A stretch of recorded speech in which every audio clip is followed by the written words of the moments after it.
haddaba aan u soo noqdo muxaadirkeena maanta oo in yar tacriif idinka siiyo sidaan hore idinku sheegay ama waraaqa idinku qoran waa cabdiqaadir cosoble cali wuxuu degan yahay wadaadku dalka maraykanka magaalada washington waana markii koowaad ee uu yimaado waddanka sweden haddii alla subxaanahu watacaala ka dhigo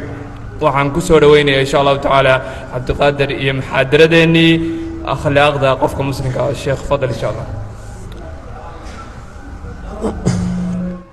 أعوذ بالله السميع العليم من الشيطان الرجيم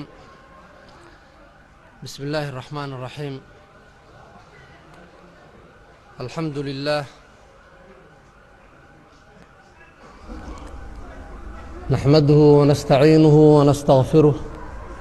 ونعوذ بالله من شرور أنفسنا ومن سيئات أعمالنا من يهده الله فلا مضل له ومن يضلل فلا هادي له أشهد أن لا إله إلا الله وحده لا شريك له وأشهد أن سيدنا محمدًا عبده ورسوله يا أيها الذين آمنوا اتقوا الله حق تقاته ولا تموتن إلا وأنتم مسلمون يا أيها الذين آمنوا اتقوا الله وقولوا قولا سديدا يصلح لكم أعمالكم ويغفر لكم ذنوبكم ومن يطع الله ورسوله فقد فاز فوزا عظيما أما بعد فإن أصدق الحديث كتاب الله وخير الهدي هدي سيدنا محمد صلى الله عليه وسلم وشر الأمور محدثاتها وكل محدثة بدعة وكل بدعة ضلالة أعاذنا الله منها أما بعد أيها الإخوة السلام عليكم ورحمة الله وبركاته marka ugu horeyso waxaa mahad iska leh walaalaheen barnaamijkan noo qaban qaabiyey amaba shirka kan toddobaad ee ilaa in muddo ah socday oo ah runtii fursad aad u wanaagsan iyo khayr fara badan ilaahay uu ka abaalmarin doono subxaanahu wa tacaala marka xigta walaalayaal waxaa idin dardaarmaya ilaahay cabsidiisa subxaanahu wa tacaala taqwada ilaahay subxaanahu wa tacaala ilaahay oo laga dhowrsado oo laga baqo maxaa dhacay taqwada ilaahay ayaa ah waxa kulmiya khayr dhammaantiis oo dhan ilaahayna subxaanahu wa tacaala uu noo dardaarmay annaga uu noo dardaarmay ummadihii naga horreeyeyna ilaahay uu u dardaarmay subxaanahu wa tacaala sida qur'aankiisa ilaahay uu ku yidhi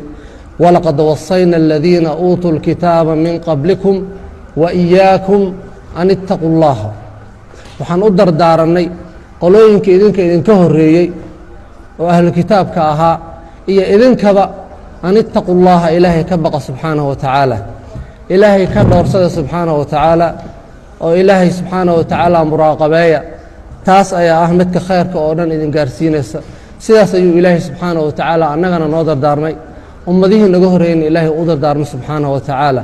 marka cabsida ilaahay waxay asaas u tahay iyo taqwada ilaahay subxaanahu wa tacaala camal kasta oo wanaagsan oo qofka muslimka ah u dhoweynaya ilaahay subxaanahu wa tacaala iyadaana asaas u ah hadafkay u socdo camal walbana waa cabsida ilaahay subxaanahu wa tacaala taqwada ilaahayna waa khayrka oo dhan meesha kulmiso uu isugu soo dhammaado markaan u soo noqdo mowduuca muxaadaradeena maanta oo ah akhlaaqda wanaagsan ee qofka muslimka ah looga baahan yahay inuu yeesho amaba ilaahay subxaanahu wa tacaala uu faray maxay tahay iyo ahmiyadda ay ku leedahay diinteenna islaamku maxay tahay akhlaaqda wanaagsan waa midda ilaahay subxaanahu wa tacaala uu ku ammaanay rasuulkiisa calayhi salaatu wasalaam ilaahay uu yidhi nebigeenna asagoo la hadlaaya calayhi salaatu wasalaam nuun waalqalami wamaa yasturuun maa anta binicmati rabbika bimajnuun wa ina laka laajran hayra mamnuun wa inaka lacalaa khuluqin cadiim ilaahay uu subxaanahu wa tacaala ku soo dhaartay rasuulka calayhi salaatu wasalaam inuu leeyahay wa innaka lacalaa khuluqin cadiim nebi maxamedow waxa aad ku sugan tahay akhlaaq weynin badan oo aad u weyn baad ku sugan tahay ayuu ilaahay yidhi subxaanahu wa tacaala waana akhlaaqda ilaahay uu ku ammaanay rasuulkeenna calayhi salaatu wasalaam oo ilaahay uu yidhi fabimaa raxmatin min allaahi linta lahum walow kunta fadan haliida alqalbi lanfaduu min xawlik ilaahay yidhi subxaanahu wa tacaala nebi maxamedow raxmad ilaahay xaggiisa ka ahaatay ayaad oogu jilicsanaatay dadka mu'miniinta ah iyo addoommada ilaahay oo dhan subxaanahu wa tacaala haddii aad ahaa lahayd mid qallafsan oo qalbigiisu uu adag yahay waa kaa kala ordi lahaayeen amaba dhinacyadaada waa ka wada tegi lahaayeen dadka oo dhan buu ilaah leh subxaanahu wa tacaala akhlaaqda wanaagsan waa midda ilaahay uu faray rasuulkeena calayhi salaatu wasalaam rasuulka gadaashiisna annaga oo dhan ilaahay uuna faray subxaanahu wa tacaala rasuulka ilaahay uu yidhi wakhfid janaaxaka lilmu'miniin wakhfid janaaxaka lilmu'miniin raaric nabi maxamedow calayhi salaatu wasalaam oo u dhimri oo tawaadac u suubi garabkaaga ama dhinacaaga u jilci qolooyinka mu'miniinta ah kuwa rumeeyey ilaahay subxaanahu wa tacaala ee addoommada mu'miniinta ah akhlaaqda wanaagsan waa midda ilaahay subxaanahu wa tacaala rasuulkeenna uu ku ammaanay annagana ilaahay subxaanahu wa tacaala uu nagu manaystay isagoo rasuulkeenna tilmaamaya calayhi salaatu wasalaam ilaahay uu yidhi maaragtay laqad jaa'akum rasuulu min anfusikum casiizun calayhi maa canidtum xariisun calaykum bilmu'miniina ra'uufu raxiim ilahay uu yidhi subxaanahu wa tacaala waxaa idiin mid oo ilaahay uu idiin soo diray subxaanahu wa tacaala rasuul idinka mid ah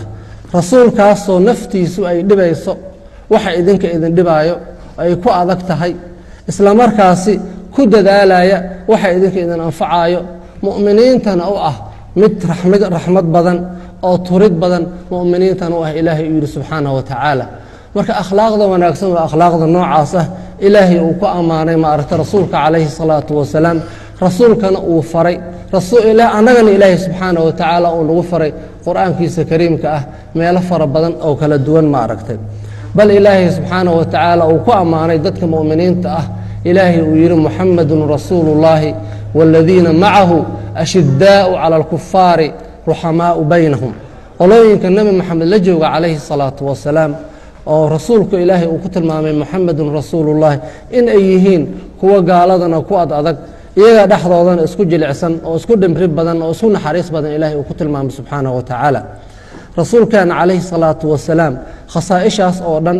oo akhlaaqdan wanaagsan nooc kasta oo ay tahay oo dhan asaga ayay ku kulmeen rasuulkeena calayhi salaatu wasalaam haddii ay tahay maaragtay xishood wanaagsan haddii ay tahay karam haddii ay tahay geesinimo iyo oofin la oofiyo maaragtay xuquuqda dadku ay leeyihiin iyo ballamadooda oo dhan iyo gargaar iyo qalbi wanaagsan iyo hadal run ah iyo dhowrsanaasho iyo qalbi daahir ah iyo sariiro wanaagsan iyo naf daahir intaba rasuulkeena calayhi salaatu wasalaam asagay ku wada kulantay maaragtay ilaahay uu ka dhaho subxaanahu wa tacaala wa innaka lacalaa khuluqin cadiim nebi maxamedow waxaad ku sugan tahay akhlaaq weynin badan baad ku sugan tahay buu ilahay yidhi subxaanahu wa tacaala